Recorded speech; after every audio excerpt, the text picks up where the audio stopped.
Hello. આપણે અસમતાઓના દાખલા ગણતા હતા. રકમવાળા દાખલા બાકી છે. ઉદાહરણ 7, 8 અને સ્વાધ્યાયના જે કાંઈ દાખલા હોય તે.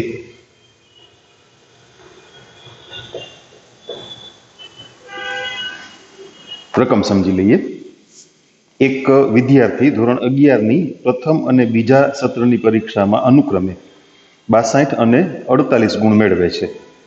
હવે તેણે વાર્ષિક પરીક્ષામાં કેટલા ન્યૂનતમ ગુણ મેળવવા જોઈએ કે જેથી તેના સરેરાશ ગુણ ઓછામાં ઓછા 60 થાય? 3 પરીક્ષાની સરેરાશ ઓછામાં ઓછી 60 એટલે 60 કે તેથી વધુ થવા જોઈએ.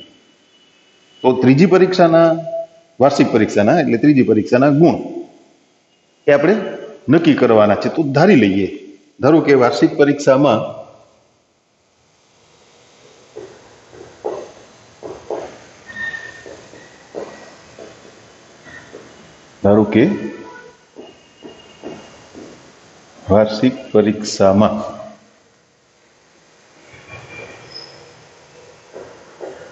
x ગુણ મળે. હવે ત્રણેય ટેસ્ટની એવરેજ, ત્રણેય પરીક્ષાની એવરેજ, સાદી સરાસરી એટલે ત્રણેયનો સરવાળો ભાગ્યા 3, પણ એ મૂલ્ય ઓછામાં ઓછું 60 થવું જોઈએ. પહેલી ટેસ્ટના 62, બીજી ટેસ્ટના 48, વાર્ષિક પરીક્ષાના આપણે x ધાર્યા, એની સરેરાશ ઓછામાં ઓછું 60 એટલે 60 કે તેથી વધુ. હવે એને સોલ્વ કરીએ. અસમતા બની ગઈ. 62 ને 68 110. આ 3 છે ને એ સામે ગુણાકારમાં લઈ લે 180. તો x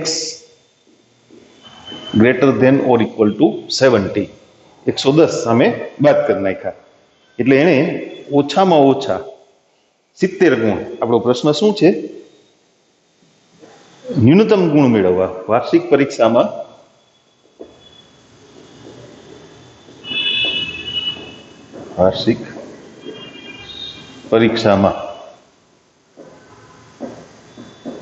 ન્યૂનતમ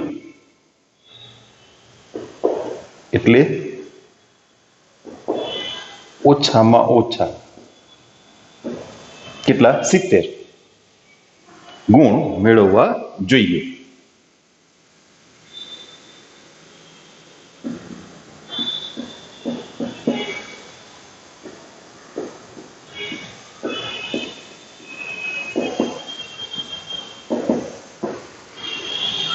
તમે બીજી એક વસ્તુ માર્ક કરો. વિદ્યાર્થીએ પહેલી ટેસ્ટમાં કંઈક ઠીક મહેનત કરીને 62 ગુણ મેળવ્યા. બીજી ટેસ્ટમાં ભાઈ ડાઉન થઈ ગયા 48. તો એવરેજ સુધારવા માટે વાર્ષિક પરીક્ષામાં ઝાઝી મહેનત કરવી પડે. એના કરતાં શરૂઆતમાં કોર્સ ઓછો હોય ત્યારે ઝાઝી મહેનત કરી લીધી હોય તો બરાબર ને? ઉદાહરણ 8.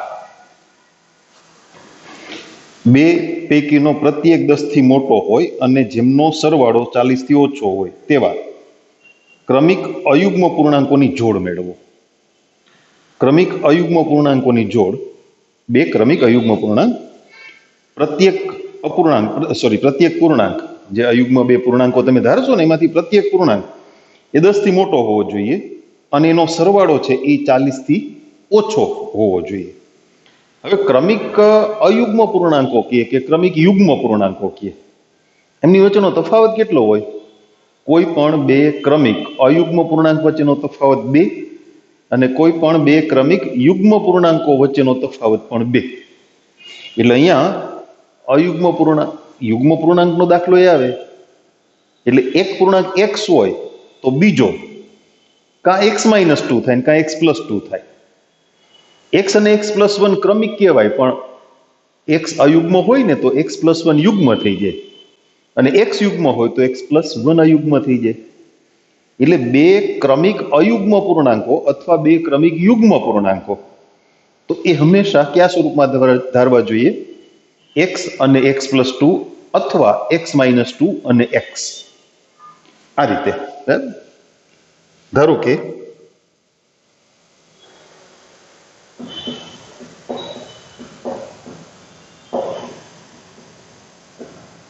બે ક્રમિક અયુગ્મ પૂર્ણાંકો, પણ પ્રત્યેક 10 થી મોટો છે એટલે આપણા પૂર્ણાંકો કેવા છે? ધન. અહીંયા લખી દઈએ x અને x+2. હવે પ્રત્યેક પૂર્ણાંક 10 થી મોટો હોવો જોઈએ.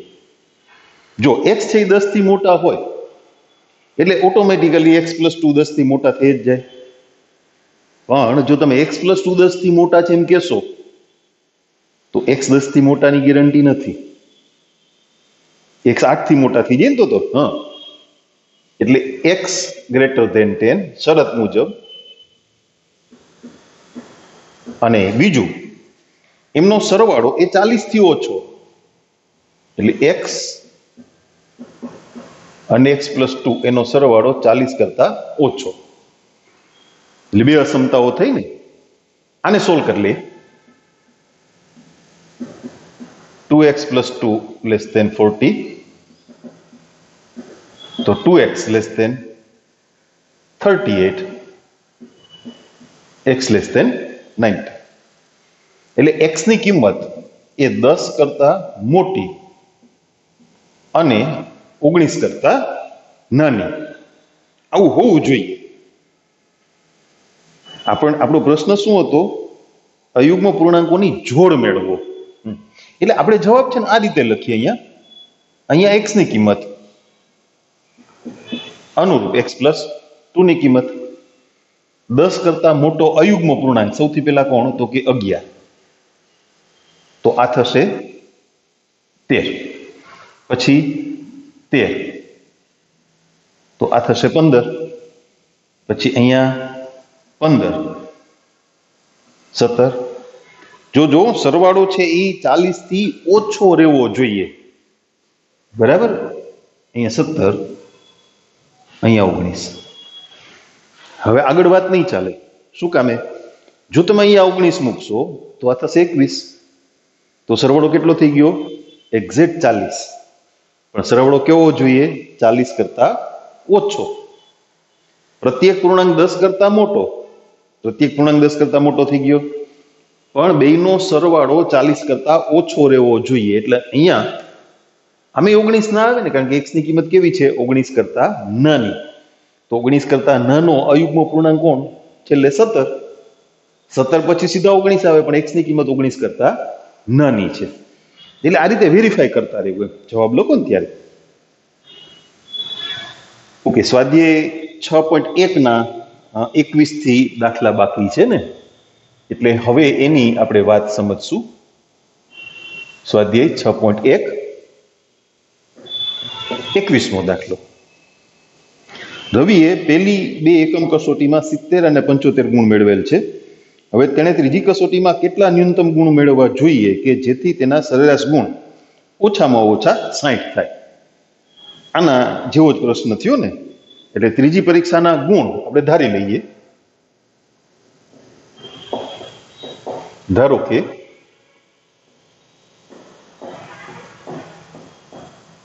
ત્રીજી પરીક્ષામાં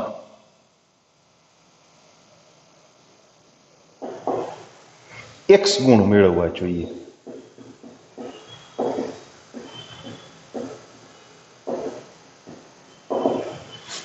એની શરત પણ આપેલા ઉદાહરણ જેવી જ છે. સરેરાશ ગુણ ઓછામાં ઓછા 60 થાય. એની સરેરાશ કાઢવાની છે. 70, 75 x છેદમાં 3 ઓછામાં ઓછા 60, એટલે 60 કે તેથી વધુ. ઓછામાં ઓછા 60 અને જેવું થયું ને, ઓછામાં ઓછા 60 એટલે 60 કે તેથી વધુ. અચ્છા, 70 અને 75 નો સરવાળો એટલે 145 પ્લસ x. 145 સામે બાદ કરીએ કેટલા વધશે? 35. તો ત્રીજી પરીક્ષામાં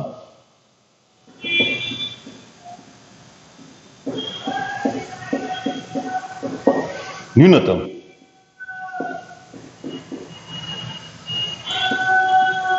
એટલે ઓછામાં ઓછા 35 ગુણ મેળવવા જોઈએ. જો બે કેવી અપોઝિટ બાબત છે. અહીંયા શરૂઆતમાં મહેનત નથી કરી એટલે પાછળ વધી ગઈ, ત્યાં શરૂઆતમાં મહેનત કરી છે તો એવરેજ સુધારવા માટે કાંઈ પ્રયત્ન કરવાની જરૂર નથી. આમ તો પાસિંગ માર્ક જ થયા ને 35, એટલે 100 માંથી 35 એટલે પાસિંગ માર્ક થયા, પણ શરૂઆતમાં સારી મહેનત કરી લીધી ને, એટલે એમાંથી શીખો. શરૂઆતમાં મહેનત કરો વ્યવસ્થિત. ના, સાયન્સમાં એવું ના ચાલે છોકરાઓ, રેગ્યુલર મહેનત કરવી પડે. કાયમી એક ધારું તમારે કામ કરવું પડે, અને કાયમનું કાયમ તમે કામ કરી લ્યો ને તો સાયન્સ અઘરું નથી.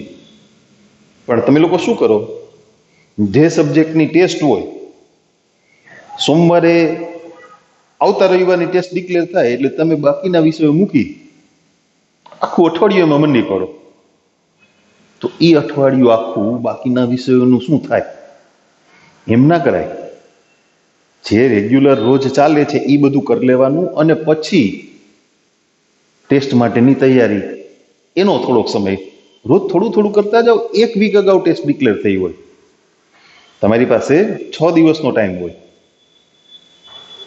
30 માર્કની જે વીકલી ટેસ્ટ તમારી આવે રવિવારે, એનો કોર્સ એવડો મોટો તો ના જ હોય. 6 દિવસમાં આરામથી તૈયાર થઈ શકે. ઓકે, ચાલો 22નું.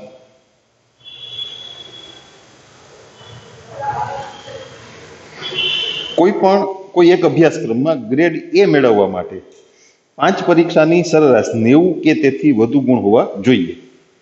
દરેકના 100 ગુણ હોય તેવી પરીક્ષા. ઓકે. જો સુનિતાના પ્રથમ 4 પરીક્ષાના ગુણ 87, 92, 94 અને 95 હોય તો તેને તે અભ્યાસક્રમમાં એ ગ્રેડ મેળવવા માટે 5મી પરીક્ષામાં ન્યૂનતમ કેટલા ગુણ મેળવવા જોઈએ? એના જેવો જ દાખલો થયો. ત્યાં 3 પરીક્ષાની વાત હતી, અહીંયા 5 પરીક્ષાની વાત છે. ધારો કે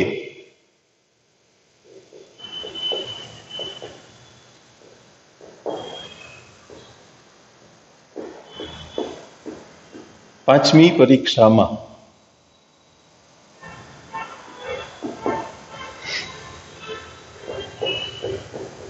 X ગુણ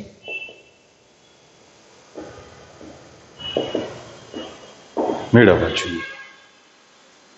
હવે એની સરેરાશ કાઢવાની છે, બરાબર? તો 87 એના માર્ક આપણે અહીં લખતા જઈએ, plus 92 plus 94 plus 95 plus X. 87, 92, 94, 95 આની સરેરાશ એ કેટલી હોવી જોઈએ? 90 કે તેથી વધુ. પેલી લીટીમાં છે, ત્યાં 60 કે તેથી વધુ હતા, અહીંયા 5. ઓકે, નો સરવાળો 5 ને 4 9, 9 ને 2 11, 11 ને 7 18, 1 9 ચોક 36 પ્લસ X 9 પંચા 45. 450 માંથી 368 બાદ કરો, કેટલા વધશે? 82. તો 5મી પરીક્ષામાં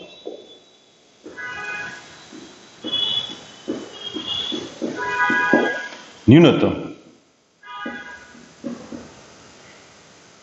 એટલે ઓછામાં ઓછા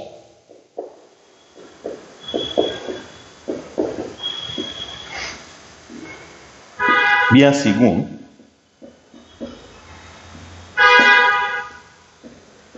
મેળવવા જોઈએ.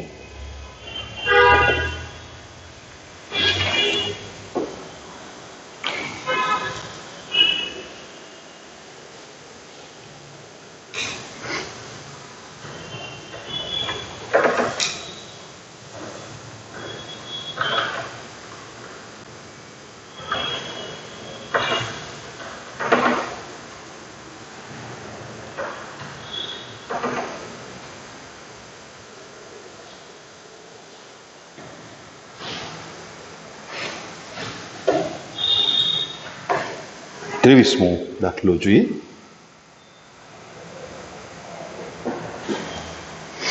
બે પૈકી પ્રત્યેક 10 થી નાનો હોય અને જેમનો સરવાળો 11 થી વધુ હોય તેવા ક્રમિક અયુગ્મ ધન પૂર્ણાંકોની જોડ મેળવો.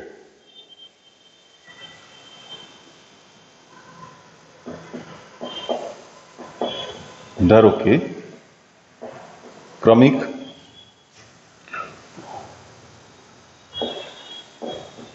અયુગ્મ, હમણાં આપણે વાત કરી ને ક્રમિક યુગ્મ પૂર્ણાંકો અથવા ક્રમિક અયુગ્મ પૂર્ણાંકો, તો આ સ્વરૂપમાં તમે ધારી શકો. ઉદાહરણ કરતા થોડીક વાત અલગ છે. પ્રત્યેક પૂર્ણાંક છે 10 થી નાનો છે, એટલે x+2 10 થી નાના હોય તો x આપોઆપ 10 થી નાનો થઈ જાય ને. પણ x 10 થી નાનો હોય તો x+2 10 થી નાના ન થાય, ભાગ થાય ને, બે વધી ગયા. હા, બરાબર. એટલે અહીંયા x+2 મોટો જે પૂર્ણાંક છે એ 10 થી નાનો. પેલામાં મોટાની વાત હતી ને, પ્રત્યેક 10 થી મોટો હોય એટલે x 10 થી મોટાની શરત આવે તો શું થાય કે x 10 થી મોટા હોય તો x+2 10 થી મોટા થાય જ. અહીંયા નાનાની વાત છે, તો મોટો પૂર્ણાંક છે એ 10 થી નાનો હોય તો નાનો પૂર્ણાંક 10 થી નાનો રહે જ. એટલે એ થોડું ચેન્જ થાય છે, જોજો ખાસ. અને જેમનો સરવાળો 11 થી વધુ હોય, સરવાળો 11 થી વધુ, પેલા અહીંયા આપણે આ જોઈ લઈએ, બરાબર. એનો સરવાળો 11 થી વધુ એટલે 2x+2 greater than 11, 2x greater than 9, તો x greater than 9/2. હવે એ બે અસમતાને ભેગી કરો ને એટલે x છે 9/2 કરતા મોટા, 9/2 એટલે 4.5 થાય ને, 4.5. હા, તો x ની કિંમત 4.5 કરતા મોટો પૂર્ણાંક એટલે કોણ? 5. તો એ વખતે x+2 એ કેટલા હોય? 7. આ 7 હોય તો આ 9. 9 11 નહીં આવે. શું કામે? પ્રત્યેક પૂર્ણાંક 10 કરતા નાનો છે. 9 અને 11 લેશો ને અહીંયા તો આ પૂર્ણાંક 11 એ 10 થી નાનો ન રહે. પ્રત્યેક પૂર્ણાંકની કિંમત 10 કરતા નાની, એટલે બે જ શક્યતાઓ થાય, 5 7 અને 7 9.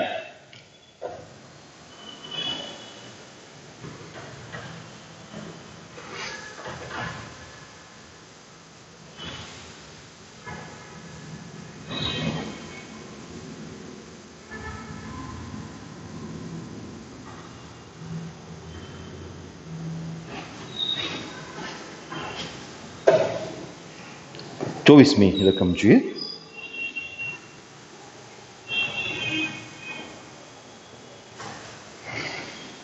બે પૈકી પ્રત્યેક 5 થી મોટો હોય અને જેમનો સરવાળો 23 થી ઓછો હોય તેવી ક્રમિક યુગ્મ ધન પૂર્ણાંકોની, યુગ્મ કે અયુગ્મ કે આપણને દાખલામાં કઈ ફેર ના પડે, કારણ કે ક્રમિક યુગ્મ પૂર્ણાંકો x+2 થાય, અયુગ્મ પૂર્ણાંકો હોય તો x+2 થાય.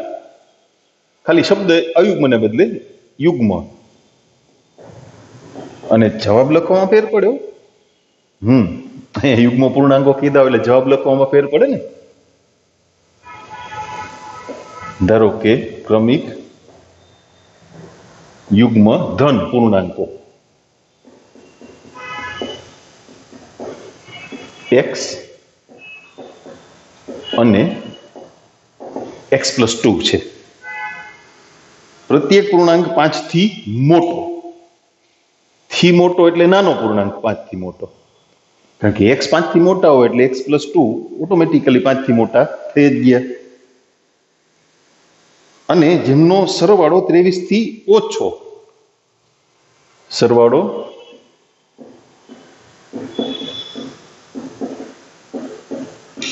23 થી ઓછો એટલે 2x+2 less than 23, 2x less than 21,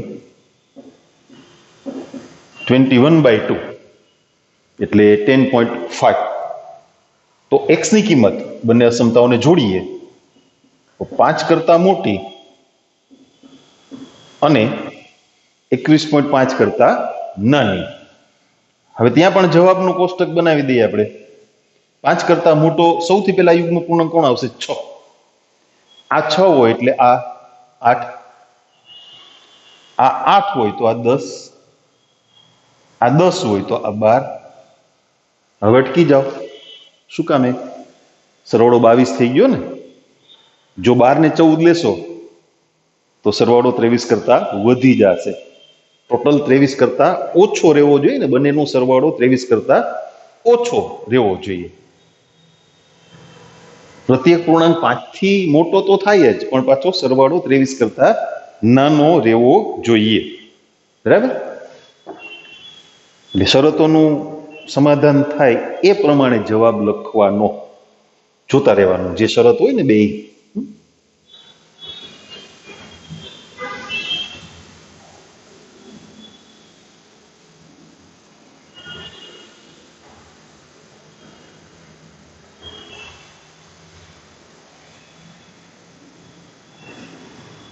પચીસમો દાખલો જોઈએ.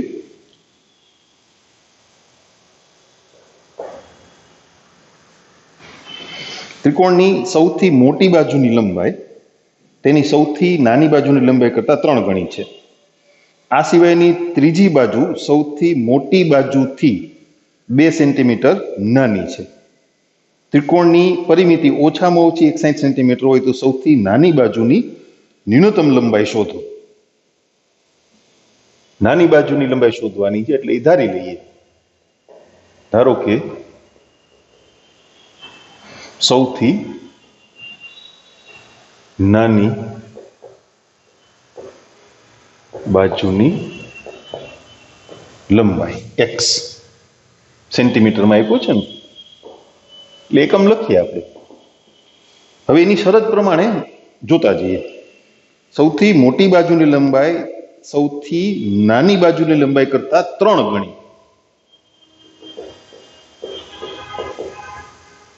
સૌથી મોટી બાજુની લંબાઈ આના કરતા 3 ગણી એટલે 3x સેન્ટીમીટર. ત્રીજી બાજુ સૌથી મોટી બાજુથી 2 સેન્ટીમીટર નાની છે.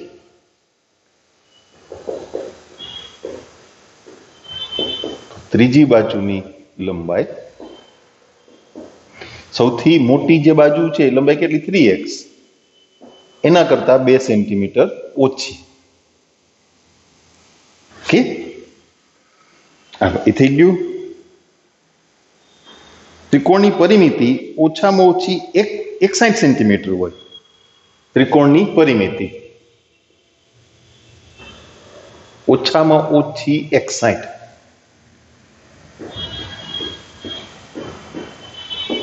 એટલે 61 કે તેથી વધુ. પણ પરિમિતિ એટલે ત્રણેય બાજુના માપનો સરવાળો. તો x plus 3x plus 3x minus 2 greater than or equal to 61. 3 ને 3 6 ને 1 7 7x. 61 ને 2 63. 7 9 63. તો સૌથી નાની બાજુ એની ન્યૂનતમ લંબાઈ 9 સેન્ટીમીટર. 9 કે તેથી વધુ એટલે ઓછામાં ઓછી 9 થઈ ને. સૌથી નાની બાજુની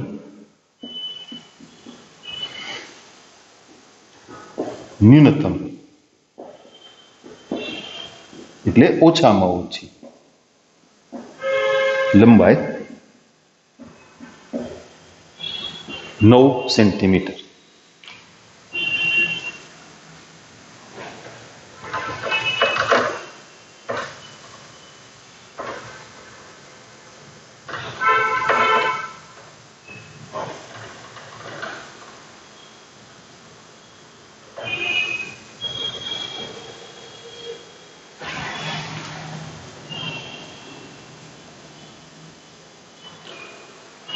24મો દાખલો.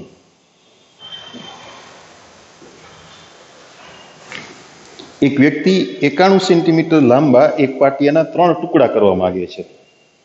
બીજા ટુકડાની લંબાઈ સૌથી નાના ટુકડાની લંબાઈ કરતાં 3 સેન્ટીમીટર વધુ, ત્રીજા ટુકડાની લંબાઈ સૌથી નાના ટુકડાની લંબાઈ કરતાં બમણી છે. જો ત્રીજા ટુકડાની લંબાઈ બીજા ટુકડાની લંબાઈથી ઓછામાં ઓછી 5 સેન્ટીમીટર વધુ હોય તો સૌથી નાના ટુકડાની શક્ય લંબાઈ શોધો. પહેલા તો સૌથી નાના ટુકડાની લંબાઈ આપણે ધારી લઈએ. ધારો કે સૌથી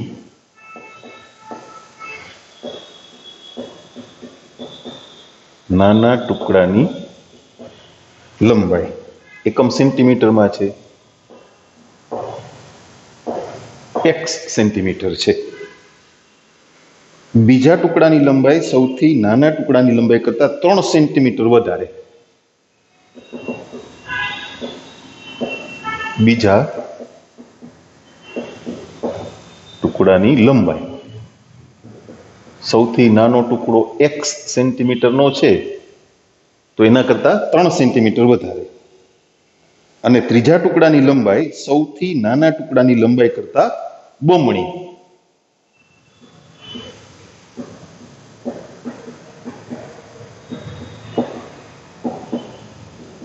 એટલે કેટલી થશે?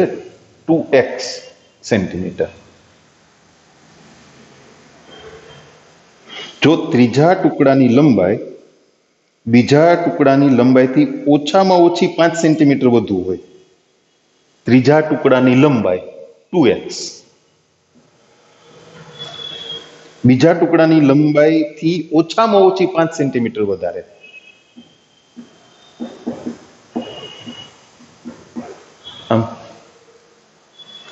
અને ટોટલ લંબાઈ કેટલી છે? 91. તો 3 ટુકડાઓની લંબાઈને જોડો, 91 સેન્ટીમીટર થાય? નો થાય. ન થાય. કાપો એટલે એટલો લોસ ના જાય. એટલે less than or equal to 91. આ ત્રણેયનો ટોટલ. થોડો પ્રેક્ટિકલ એપ્રોચ રાખવો પડે વાતને, તો જ સમજી શકાય. આ ત્રણેયનો સરવાળો. અને આમે આપણને એવું ક્યાં કીધું છે કે ત્રણેય ટુકડા ભેગા મળી અને આખું લાકડું બની જવું જોઈએ? એક લાકડામાંથી ટુકડા કર્યા છે તો એનો ટોટલ કાંઈ 91 થાય ને કાંઈ 91 કરતા ઓછો થાય. 12 ફૂટનું એક લાકડું હોય લંબાઈનું, તમે એક ટુકડો છે એ 5 ફૂટનો કાપો, બીજો 2 ફૂટનો, ત્રીજો 3 ફૂટનો, ટોટલ કેટલા થયા? 10 ફૂટ. લાકડું કેટલું હતું? 12 ફૂટ. તો એ ટોટલ 12 કરતા ઓછો પણ હોય, આ 12 પણ હોય. ઓકે, હવે બે અસમતાઓ થઈ આપણી પાસે. આને અહીંયા સોલ્વ કરું, આને અહીંયા સોલ્વ કરું. 2x greater than or equal to x plus 8 અને 4x plus 3 less than or equal to 91. એટલે x greater than or equal to 8. 91 માંથી 3 ગયા, કેટલા વધ્યા? 88. તો x ની કિંમત 8 કે તેથી મોટી, 4 વડે ભાગી નાખો, 22 કે તેથી નાની.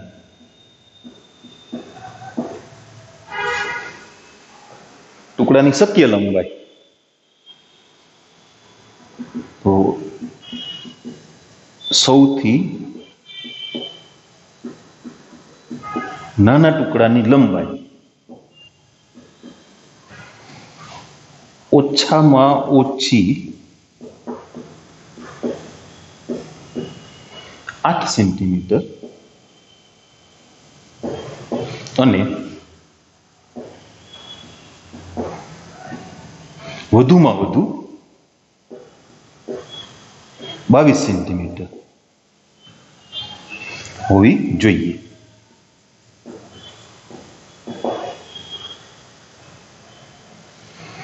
બાવીસ સેન્ટીમીટર હોય, 22 ને 3 25 અને 44, 22 25 અને 44, 5 ને 4 9 ને 2 11, 1 5 ને 4 9. એનાથી વધારે નહીં, કારણ કે એનાથી વધારે કરવા જાવ તો પાટિયું 91 સેન્ટીમીટર જ છે.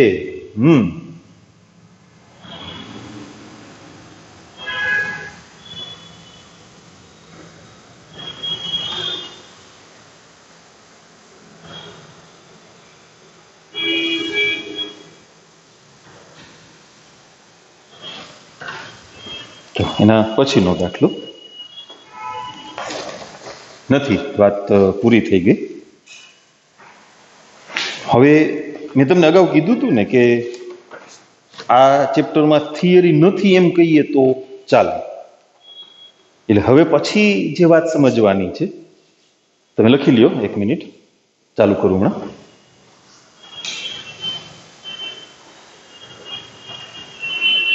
આલેખ દોરવાના છે અસમતાના. તમે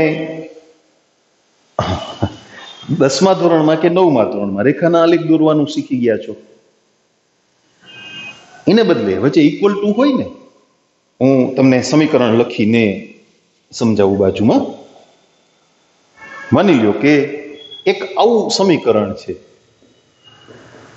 2x + 3y = 12. આનો તમારે આલેખ દોરવો છે.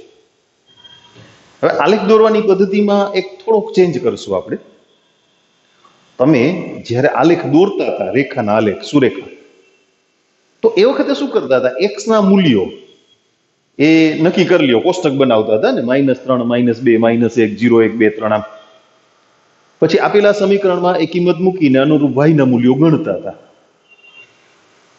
પણ સાથે સાથે તમે એક વસ્તુ એ પણ શીખાચો કે સમતલમાં અનન્ય રેખા નિશ્ચિત કરવા માટે ઓછામાં ઓછા 2 ભિન્ન બિંદુઓ હોવા જોઈએ. અને બીજી વાત, 2 ભિન્ન બિંદુઓમાંથી પસાર થતી અનન્ય રેખા દોરી શકાય. એટલે આપણે x ની એટલી બધી કિંમતોની વાત નહીં કરીએ. આ સમીકરણના અક્ષો સાથેના છેદ બિંદુઓ, આ સમીકરણ દ્વારા જે રેખા મળે ને એના અક્ષો સાથેના છેદ બિંદુઓ ગણી લેશું. એટલે 2 ભિન્ન બિંદુ આવી ગયા ને, એ સહેલું પડે, ઝડપી થાય. કારણ કે x અક્ષ પરનું પ્રત્યેક બિંદુ એનો y-યામ 0 હોય અને y અક્ષ પરનું પ્રત્યેક બિંદુ એનો x-યામ 0 હોય. એટલે આ સમીકરણમાં તમે x બરાબર 0 મૂકો એટલે તમને y બરાબર મળશે 4. અને એ જ રીતે તમે y બરાબર 0 મૂકો એટલે x બરાબર મળશે 6. બરાબર? તો તમને 2 ભિન્ન બિંદુ મળ્યા, 0, 4 અને 6, 0. થોડું સમજી લઈએ, આપણે અસમતાની વાત સમજવી છે. એટલે આનો એક રફ આલેખ અત્યારે દોરીએ, પછી તો ફૂટપટ્ટીનો ઉપયોગ કરશું, આપણે કંઈક પ્રોપર સ્કેલ પણ લેશું. પણ બીજી એક વાત એ કે આ દાખલાઓની આપણે જ્યારે વાત કરીએ, અત્યારે તો સમજીએ છીએ, દાખલા નથી ગણતા, ઉદાહરણના સ્વાધ્યાયના દાખલા ગણીએ ત્યારે તમારે આલેખ પત્ર માટે ખર્ચ કરવાની જરૂર નથી. આપણે અહીંયા જે રીતે ફૂટપટ્ટીની મદદથી દોરીએ છીએ એ રીતે તમે તમારી નોટમાં ફૂટપટ્ટીની મદદથી દોરી શકશો. ઇવન આ ચેપ્ટર છે એ 12મા ધોરણમાં કેરી ફોરવર્ડ થવાનું છે, આગળ ચાલશે. તો એ વખતે પણ ગ્રાફ પેપર લેવાની જરૂર નથી. તમારે તમારી નોટમાં જેના આલેખ દોરવાના છે. ઇવન એક્ઝામમાં, બોર્ડની એક્ઝામમાં અમુક વખતે આલેખ આપે છે તો સારી વાત છે ને, વેલ એન્ડ ગુડ, તમારો સમય બચી જાય છે. અક્ષો દોરવીને, સ્કેલ માપને, અક્ષો તો દોરવી પડે પણ સ્કેલ માપમાં સમય બચી ગયો. પણ ઇનકેસ તમને આલેખ પત્ર ન આપે તો ચિંતા નહીં કરવાની. તમારી આન્સર બુકમાં તમે જે પેપરમાં જવાબ લખો છો ને એમાં જ અહીંયા જે રીતે આપણે આલેખ દોરીને એ રીતે આલેખ તૈયાર કરી દેવાનો છે. એના એક્ઝેક્ટ માપીને, ફૂટપટ્ટીથી માપીને સ્કેલ નથી નક્કી કરવાના. ઓકે, સપોઝ 0, 4 છે એ અહીંયા આવે છે અને 6, 0 અહીંયા આવે છે. તો એ 2 બિંદુ મૂકી અને એમાંથી પસાર થતી રેખા એ તમે દોરી દો. આ બિંદુ 6, 0, આ બિંદુ 0, 4, લ્યો આલેખ થઈ ગયો. પણ આપણે વાત કરવાની છે અસમતાની. એટલે આના બદલે તમને જે ભિન્ન ગોઠવણ આપી શકાય, 4 પ્રકારની ગોઠવણ આપી શકાય. હું 4 એ 4 અહીંયા લખું છું. અહીંયા <12 હોય, less than or equal to 12 હોય, ગ્રેટર ધેન 12 હોય કે greater than or equal to 12 હોય. આ ચારમાંથી કોઈ પણ વિગત તમને રકમમાં આપવામાં આવી અને એમ કીધું કે ભાઈ આનો પ્રદેશ નક્કી કરો. હવે પ્રદેશ થાય અસમતા હોય એટલે પ્રદેશ મળે, એ સમજીએ છીએ આપણે. સૌથી પહેલા આ ચારમાંથી કોઈ પણ બાબત આપે ને તો આટલું કામ તો તમારે કરવાનું જ છે, રેખા દોરવાની છે. હવે માની લ્યો કે લેસ ધેન 12 આ અસમતા આપી છે સપોઝ, તો સમતલના એવા બિંદુઓ કે જે આ અસમતાનું સમાધાન કરે, આખો પ્રદેશ મળશે, રેખા નહીં, આખો પ્રદેશ. કઈ રીતે? તમે રેખા દોરી લીધી, મેં તમને કીધું આ કરવાનું જ છે, ચારમાંથી કોઈ પણ બાબત આપે આટલું કરવાનું છે. હવે આપેલી અસમતાનું સમાધાન કરે એવા સમતલના બિંદુઓ કયા? તો બધા બિંદુ કઈ તમે ચેક ના કરી શકો ને, તો 11મું ને 12મું ધોરણ પૂરું થઈ જાય, કારણ કે સમતલ અનંત બિંદુઓનું બનેલું છે. એટલે આ રેખાથી નીચે કે આ રેખાથી ઉપર, આ બેમાંથી એક જ વાત નક્કી કરવાની છે. જો રેખા ઉગમ બિંદુમાંથી પસાર ન થતી હોય, રેખા ઉગમ બિંદુમાંથી પસાર ન થતી હોય તો ઉગમ બિંદુ દ્વારા આપેલી અસમતાનું પાલન થાય છે કે નહીં ચેક કરી લો. જો ઉગમ બિંદુ અસમતાનું સમાધાન કરે તો ઉગમ બિંદુને સમાવતો આખો પ્રદેશ એટલે રેખાથી નીચે આ બાજુ. જો ઉગમ બિંદુ સમાધાન ન કરે તો રેખાથી ઉપર. અચ્છા, જો તમને અસમતામાં ઇક્વલ ટુ આપ્યા હોય તો તમારા ઉકેલ પ્રદેશમાં રેખાનો સમાવેશ થાય, કારણ કે રેખા પરના પ્રત્યેક બિંદુ ઇક્વલ ટુ હોય એટલે રેખા પરનું પ્રત્યેક બિંદુ છે એ પાલન કરે ને, આપેલા સમીકરણનું સમાધાન કરે. પણ માની લ્યો કે ઇક્વલ ટુ નથી, એટલે આ બેમાંથી કોઈ પણ હોય તો રેખા પરનું બિંદુ છે, રેખા પરનું બિંદુ એ આપેલી અસમતાનું પાલન ન કરે ને, સમાધાન ન કરે. માની લ્યો કે 6 0 છે તો તમે અહીંયા x બરાબર 6 મૂકો, y બરાબર 0 મૂકો, એટલે 12 અહીંયા 0, તો 12 છે એ 12 કરતા મોટા નથી. એમ તમે 0 4 મૂકો તો 12 છે એ 12 કરતા મોટા નથી. એટલે ઇક્વલ ટુ ના હોય ને ત્યારે પ્રદેશ તો નક્કી કરવાનો, પણ રેખા પરનું કોઈ બિંદુ એ આપેલી અસમતાનું સમાધાન કરતું નથી. તો એ વખતે તમારે રેખા ત્રુટક દોરવાની છે. એટલે અત્યારે તો મેં માર્કર છે એટલે ત્રુટક કરી નાખી. તમે પેન્સિલથી દોરશો ને તો ઇરેસરથી, ચેક રબરથી તમે ત્રુટક કરી શકશો, પણ જો બોલ પેનથી દોરી હશે તો પછી ત્રુટક નહીં થાય. એટલે આ વાત ખાસ યાદ રાખો. આપેલી અસમતામાં ઇક્વલ ટુ હોય તો જ રેખા ફૂટપટ્ટી પેન્સિલની મદદથી ઘાટી દોરી દો, નહીતર રેખા ફૂટપટ્ટી પેન્સિલની મદદથી ત્રુટક દોરો. એટલે પછી તમારે કાંઈ સુધારા વધારા કરવા ના પડે. તો આ અસમતા હોય તો રેખાથી નીચેનો પ્રદેશ, કારણ કે ઉગમ બિંદુનું સમાધાન કરે છે. આ અસમતા હોય તો રેખા સાથે નીચેનો પ્રદેશ, તો રેખા ઘાટી દોરવાની. આનું ઉગમ બિંદુ દ્વારા પાલન નથી થતું. તમે જુઓ x અને y ની જગ્યાએ 0 મૂકો, આ નીચેની અસમતા, તો 0 + 0 ગ્રેટર ધેન 12, એટલે 0 12 કરતા મોટા છે, નથી. તો આના માટે ત્રુટક રેખાની ઉપરનો પ્રદેશ અને આના માટે રેખા સાથે ઉપરનો પ્રદેશ. બરાબર? શિરોલંબ અને સમક્ષિતિજ રેખાને તમે ઓળખો છો ને, x બરાબર અચળ સંખ્યા એટલે શિરોલંબ રેખા અને y બરાબર અચળ સંખ્યા એટલે સમક્ષિતિજ રેખા. આટલી વિગતો તમારે ધ્યાનમાં રાખવાની છે, કોઈ થિયરી ભણવાની નથી. પ્રેક્ટિકલી તમારે આ વસ્તુ શીખવાની છે.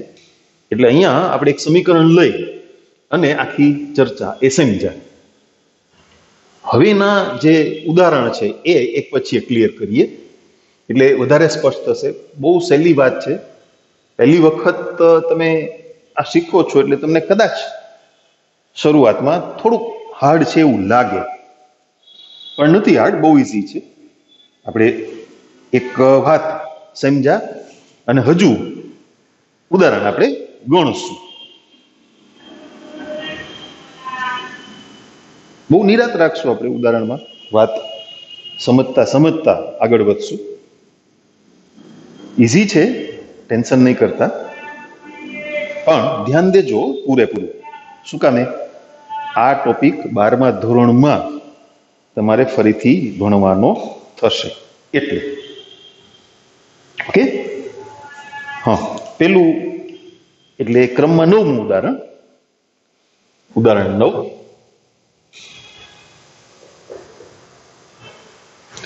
આપણને એક આવી અસમતા આપી છે, 3x + 2y > 6. તમારી બુકમાં જે વર્ણન લખ્યું છે, નિબંધ લખ્યો છે, એવો કોઈ પણ પ્રકારનો નિબંધ એ તમારે લખવાનો નથી. મેં તમને અહીંયા સમજાવ્યું, ટેક્સ્ટ બુક થોડી તમને બોલીને સમજાવી શકે, એટલે આખું વર્ણન આપ્યું હોય. જો લગભગ આના જેવું જ સમીકરણ છે. એટલે સૌથી પહેલું શું કરવાનું તમારે?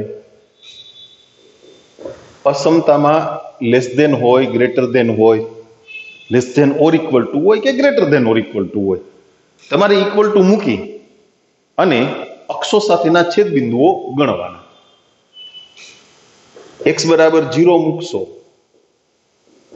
તો y = 3 મળશે, અને y = 0 મૂકશો તો x = 2 મળશે. ત્યાં બાજુમાં જ તમે અક્ષો સાથેના છેદ બિંદુઓ લખી નાખો. કોઈ વર્ણન રજૂ કરવાનું નથી.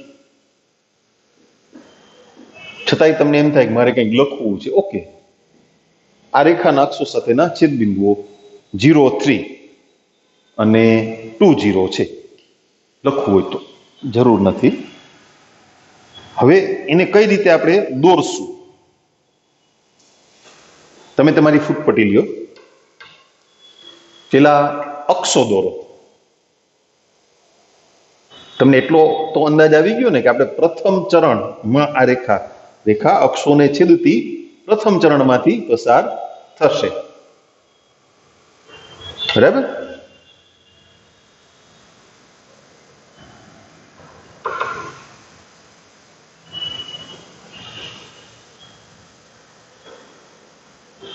ચાલો, અક્ષો દોરાઈ ગઈ. હવે રેન્ડમ સ્કેલ લઉં છું. મેં છે ને આ ફૂટપટ્ટીમાં કાપા પાડી રાખ્યા છે, મને યાદ નથી, લગભગ 2 ઇંચ બરાબર 1 કાપો છે. એટલે બોર્ડ ઉપર તો પછી 1 સેન્ટીમીટર ના હાલે ને, આમાં સેન્ટીમીટર દેખાય નહીં તમને.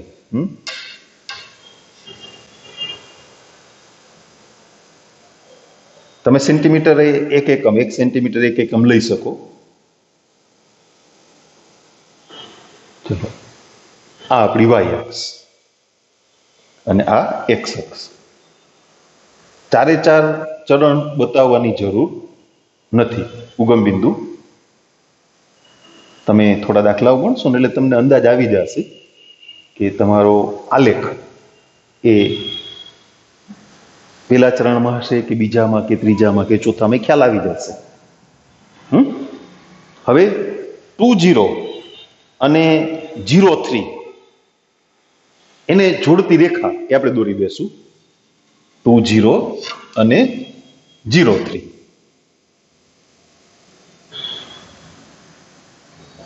હવે ખાસ જુઓ, અહીંયા ઇક્વલ ટુ નથી એટલે તમારે કેવી રેખા દોરવાની છે? ત્રુટક.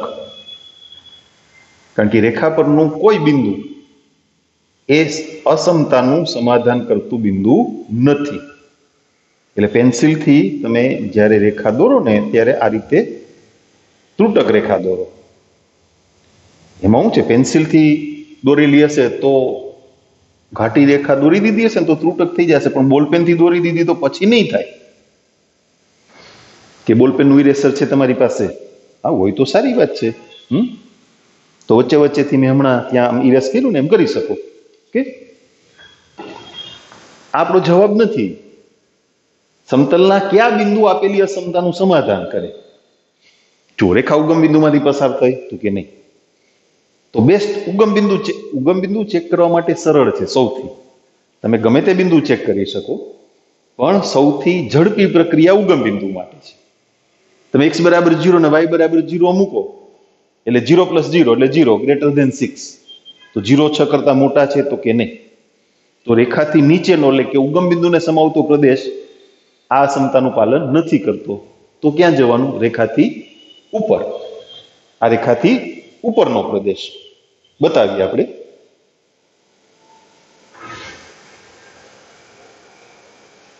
એને એ ચેકી નાખ્યું છે એટલે એ લખવું હમણાં પાછું. રેખાથી ઉપરનો પ્રદેશ એટલે પછી આમ અનંત સુધી, પણ અનંત સુધી એટલે આમ ક્યાંય જતા નહીં હો બહાર, સમતલની બહાર નીકળતા નહીં. તમે એ પ્રદેશને ગમે તે રીતે બતાવી શકો. તમારી પાસે હાઇલાઇટર હોય ને તો એનાથી, તમે નથી પેલા ગ્રીન ને યલો ને હાઇલાઇટરનો ઉપયોગ કરતા અમુક વિદ્યાર્થીઓ પાસે હોય છે, ટૂંકમાં ફ્લેટ જાડા પોઈન્ટ વાળી સ્કેચ પેન, તો એની મદદથી તમે બતાવો તોય હાલે. પેન્સિલની મદદથી શેડ આપી દો તોય હાલે. તમારી બુકમાં જુઓ શેડ કરેલો છે, બ્લુ કલરનો શેડ છે ને. પછી બહુ જાજી ટાબક ટીબક નહીં કરતા, જાજો સમય નહીં બગાડતા. ઓકે,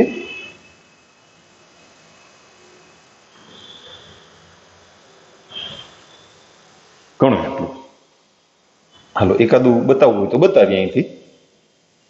ઓકે, થોડું વ્યવસ્થિત લાગે એટલા માટે આપણે એની હેરસ્ટાઇલ સરખી કરશું. બરાબર ને? આમ લાંબા ટૂંકા વાળ હોય ને એને, હા થઈ ગયા ને. ઉપર તો લગભગ સરખું છે, કાંઈ નથી કરવું. આ આખો પ્રદેશ, રેખા પરનું એક પણ બિંદુ એ આપણા પ્રદેશમાં આવતું નથી, એટલે આપણે એને ત્રુટક બતાવી છે ને. હેલું એકદમ ઈઝી છે. હજી તમે 2 એક દાખલા ગણી ત્યાં સુધી બરાબર ધ્યાન દો. એવું લાગે ને તો પેલા સમજી લ્યો, પછી પાછો લેક્ચરને એટલો રિવાઇન્ડ કરી લેજો. આપણે ઉદાહરણ ગણવાની શરૂઆત કરી, 9મું ઉદાહરણ, અથવા આ વાત સમજવાની શરૂઆત કરી, ત્યાંથી પાછું રિવાઇન્ડ કરીને ફરીથી જોઈ લેજો. સીધું દોરવા ના બેસી જતા, પેલા વાતને બરાબર સમજી લ્યો. એક જ રીઝન છે છોકરાઓ, વાતને બરાબર સમજી લેવાનું. આ ઉપયોગ તમારે 12મા ધોરણમાં કરવાનો છે, અને 12મું ધોરણ તમારા માટે અગત્યનું છે. બરાબર છે ને? ઓકે, 10મું ઉદાહરણ જોઈએ. ઉદાહરણ 10.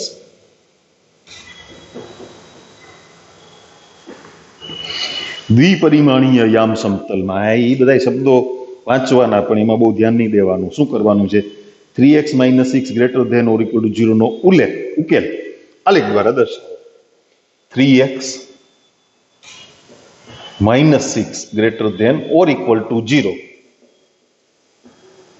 એટલે 3x > 6, તો x > 2. આમાં તમારે અક્ષો સાથેના છેદ બિંદુઓ અને એ કાંઈ શોધવાની જરૂર નહીં પડે. શું કામે? x બરાબર 2 એ તો શિરોલંબ રેખા થઈ ને, એટલે યોગ્ય સ્કેલ સાથે તમારે શિરોલંબ રેખા, ખાલી એક જ શિરોલંબ રેખા બતાવવાની છે. આપણે અક્ષો બતાવી દઈએ, પછી રેખા x બરાબર 2 જો ઇક્વલ ટુ છે, તમારી અસમતામાં ઇક્વલ ટુ છે, એટલે તમારે શિરોલંબ રેખા જે દોરો x બરાબર 2, એ કેવી દોરવાની છે? ઘાટી. અહીંયા તમારે પેલા અને ચોથા ચરણનો ઉપયોગ કરવાનો થશે, એટલે એ પ્રમાણે તમારી આકૃતિ, આલેખ એ દોરજો.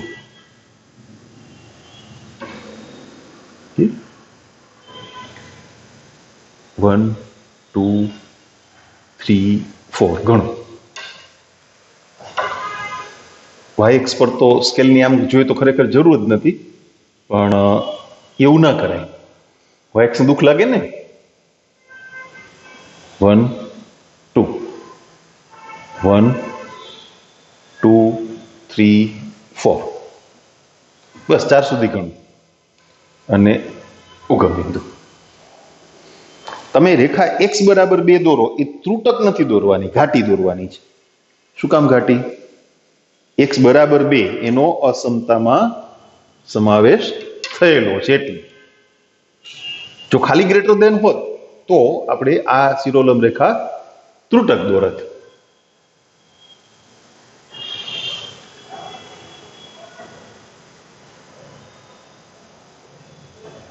આ શિરોલંબ રેખા x બરાબર 2. અહીંયા તમારે સમીકરણ લખવું, રેખાનું સમીકરણ, અસમતા નહીં, તો લખી શકો, લખાય, સારું લાગે વિદ્યાર્થી કંઈક જાણે છે ને. ઓકે, હવે x ની કિંમત કેવી અસમતા પ્રમાણે? 2 અથવા 2 કરતા મોટી. તો x નું મૂલ્ય 2 અથવા 2 કરતા મોટું એટલે રેખા સાથે કઈ બાજુના બિંદુઓ આવે? જમણી બાજુ. રેખાની જમણી બાજુ x ની કિંમત 2 કરતા મોટી થાય ને, તમે x અક્ષ પર આમ આગળ ચાલો એટલે પેલા ચરણનું બિંદુ હોય કે ચોથા ચરણનું, x ની કિંમત કેવી? 2 કરતા મોટી. એટલે રેખાથી જમણી બાજુ નો પ્રદેશ. પહેલા તો હું લીટા કરી નાખું છું, પછી આપણે એના વાળ સેટ કરી દઈશું. પેલા કઈ આપણે હું વાળ સેટ કરવાનો બિઝનેસ છે? ના ના, એવી વાત નથી. આકૃતિ વ્યવસ્થિત કરી દઈશું એમ. કરી નાખીએ, ચાલો. આ તો આપણે જસ્ટ ચોક પૂરતી વાત કરીએ છીએ, કાંઈ વાળ સેટ કરવાના નથી કોઈના. આપણું થોડું કામ છે.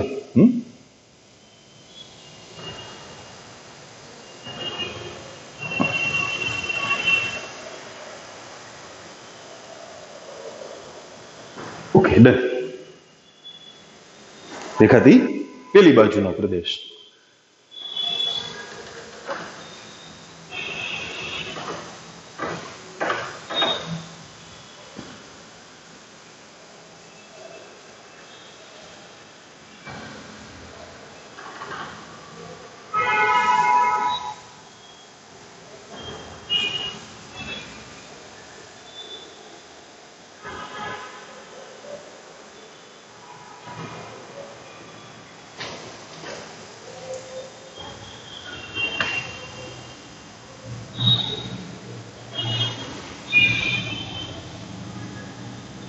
અગિયારમું ઉદાહરણ સમજીએ.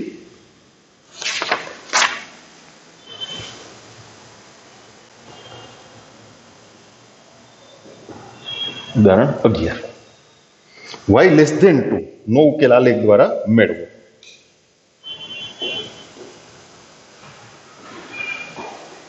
y ઇક્વલ ટુ 2 એટલે સમક્ષિતિજ રેખા થઈ.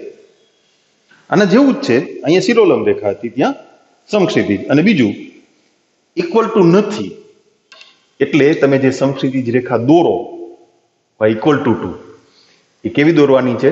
ત્રુટક. અને હવે તમને અંદાજ આવી ગયો હશે તમારો આલેખ ક્યાં હશે? પહેલા, બીજા, ત્રીજા, ચોથા, ચારેય ચરણમાં આવશો. કારણ કે y બરાબર 2 ક્યાં હોય? તમે વિચારો, y અક્ષ પર y બરાબર 2 ક્યાં હોય? તો y ની કિંમત 2 કરતા નાની, એટલે y બરાબર 2 રેખાથી નીચે. ઉપર ચાલો તો y ની કિંમત 2 કરતા મોટી થઈ જાય ને. એટલે તમારો આલેખ છે ને એ ચારેય ચરણમાં સ્થિત હશે. સ્કેલ બતાવી દઈએ. 1, 2. અહીંયા સ્કેલની જરૂર નથી તો હાલો ને બતાવીએ. બસ નહીં બતાવીએ તો ચાલશે. હવે તમે ટેક્સ્ટ બુક બતાવ્યો છે તો વળી પાછું તમને દુઃખ થશે, સાહેબ તમે સ્કેલ તો ના બતાવ્યો. બતાવી દઉં. ઓકે, દુઃખી થાવમાં. આ ખોટા ટપકા થઈ ગયા છો. મારી ફૂટપટ્ટી પ્રમાણે અહીંયા 1 આવે છે, અહીંયા 2 આવે છે, અહીંયા 3.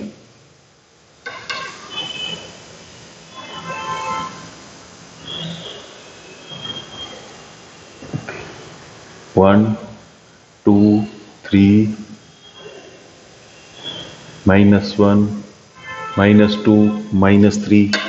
તો નીચે લખવા પડશે ને. અરે એમાં હું દુઃખી થઈ ગયા. ટપકા કરવામાં શું દુઃખ લાગે? 1, 2, 3. ઓકે, x અક્ષ, y અક્ષ, 1, 2, 3, -1, -2, -3,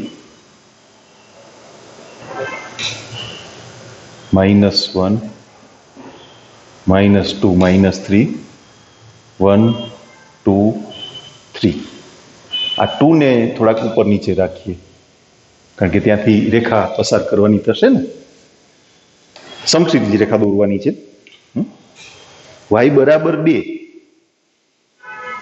એ સમક્ષિતિજ રેખા ત્રુટક કારણ કે આપણી અસમતામાં ઇક્વલ ટુ નથી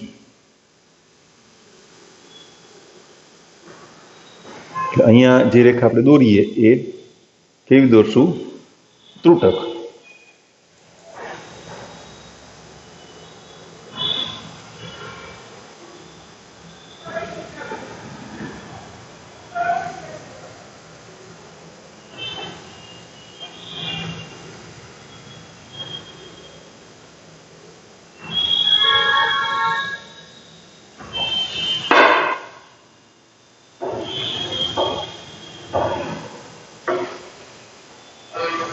એ રેખા પોતે y બરાબર 2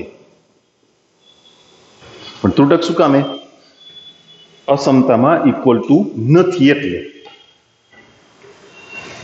હવે જુઓ જી પ્રદેશ કેટલો આવે તો કે y ની કિંમત 2 કરતા નાની નાની એટલે નીચે તરફ આવવાનું થાય ને આ રેખાથી નીચે તરફ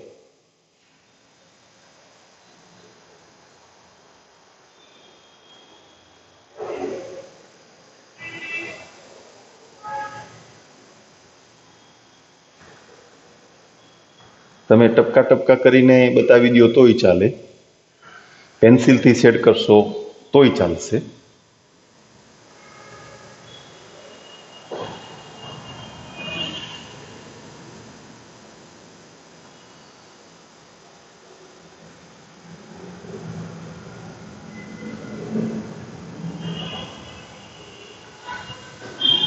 થોડું વ્યવસ્થિત લેવલ કરી દઈએ સારું લાગે વ્યવસ્થિત લાગે